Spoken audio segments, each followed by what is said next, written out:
Right, remember those videos I done on the G&G L85 about 18 months ago? There isn't a week goes by when I don't get asked a question either on the YouTube channel or on Facebook about that gun. Some of the answers that I need to give are quite involved and it's very hard to explain in text. So since I made those videos, I've been looking out for a G&G L85 or the Army Armament clone version so that I could make more videos to answer the questions that come up.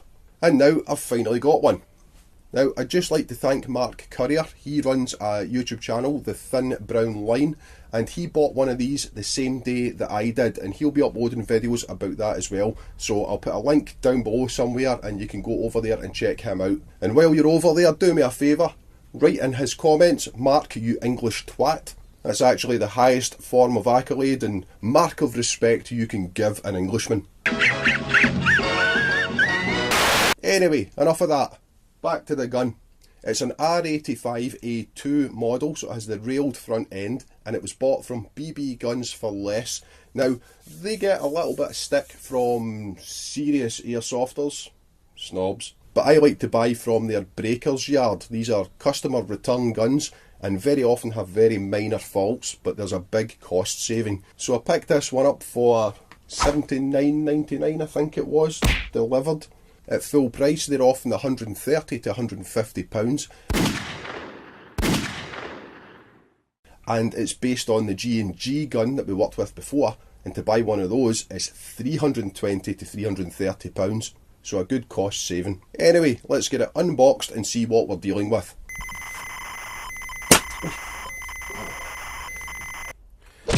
Right, let's see what we've got here. It's marked up as an R85A2.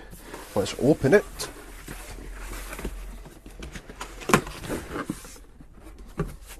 Usual manual. That's for the R85A1, but they probably just give out the same manual because the only difference is the rail. Straight away we have a pile of bits down here. That's from the gas system. And jamming rod. Metal magazine. It's a high cap. Oh, there we go, look. The front end's loose. There we go. So we've got a loose front end. Let's pull this off. It's the thing about buying these breakers yard guns. You never actually know what the faults are. They list them as unspecified faults. The rail is metal. It's pretty close to the Daniel Defence rail, but I don't think it's quite exact. But good enough for me and good enough for airsoft. Right, so here's the problem.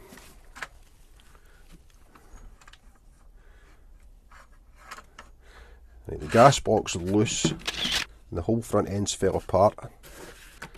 So that's the gas parts that would normally go there, and the spring and that piece would poke in there, but there's nothing to hold it on. That could just be grub screwed and tightened up, although I do think the G&G has a roll pin through there to make it more secure.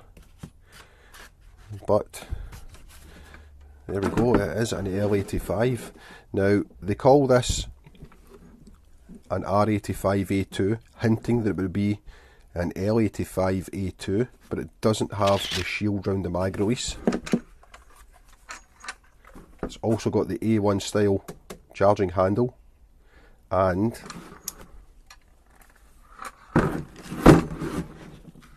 when we look here, it's actually marked up as R85A1.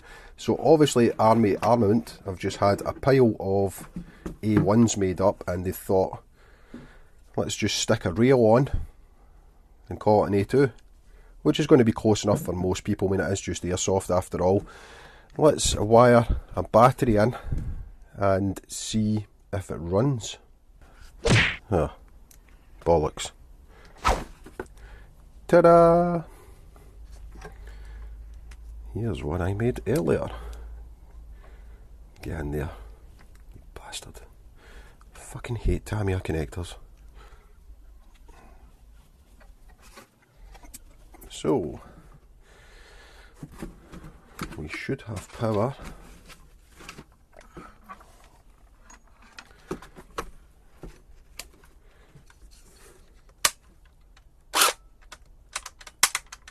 Oh, straight away we're into the semi-auto problem. That's good, because I want to show how to fix that. Auto.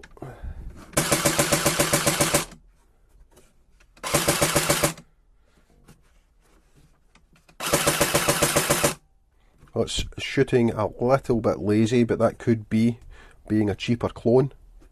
The motor could be a good bit weaker, less gutsy than it should be. Let's see if we go back into semi.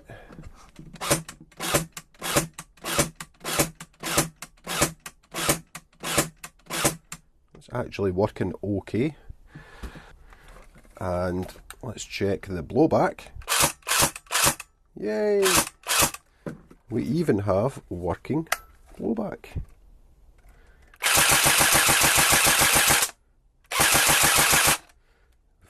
Very nice.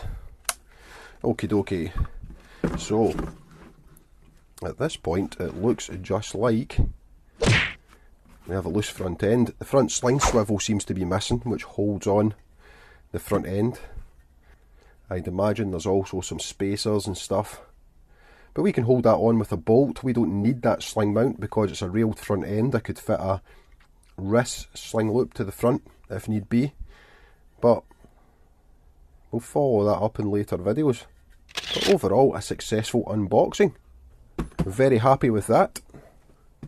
Well, there you go. I've bought quite a few guns from the Breakers Yard now, and they've always been pretty minor fixes like this. Now, I didn't do any test shooting or chrono with this just yet. I want to do a complete strip down and reassembly just to make sure everything is in order first. It'll also be quite good to compare it to the G&G model that this is cloned from during the strip down. So far, the only thing I've noticed is the gas block issue. I checked back my old videos and sure enough, it looks like there is definitely a roll pin locking the gas block on to a groove in the barrel. That's maybe something I'll add to this one. I'm not happy with the whole front end being held in place with the friction from one small grub screw. Another thing that I'm quite curious about, I've seen the G&G version come with both long stroking and normal AEG pistons depending on the age, so it'll be interesting to see how Army Armament have went with this one. Currently my money is on the long stroker. Could have worded that better. Now, apart from Mark that I mentioned earlier, Darren Hastings from the Sons of Adrenaline Airsoft channel messaged me midway through this video saying that he'd bought one of these from the Breakers Yard too, so I don't know if they're going to make videos of their one. I'll put a link below to his channel regardless. Those guys actually made one of the funniest airsoft videos I've seen in a while. It was a parody of all the clickbait worst injury ever airsoft videos, so if you've got the same childish sense of humour that I do, go over and check it out, you'll be glad you did. Anyway, back to the gun. Performance wise, the motor does seem a bit lazy, but being a cheap Chinese clone, that's kind of to be expected. But that's not necessarily a bad thing with a setup like this out of the box. If it is a longer stroking piston, there is a higher chance of PME, so a slower, softer turning motor will help mitigate that somewhat. The other good thing about picking up this gun is it will allow me to do a side-by-side comparison with the ICS version. This is one that a friend gave me, so I'll hopefully make some videos on that. But that's about it for now. I don't actually know what my future plans beyond making video are for this gun, so if you have any thoughts, put them in the comments down below. Anyway, do all that usual shit. Subscribe, like the video, follow me on Instagram and Facebook and all that bollocks. But until next time, take it easy and I'll catch you in the next one.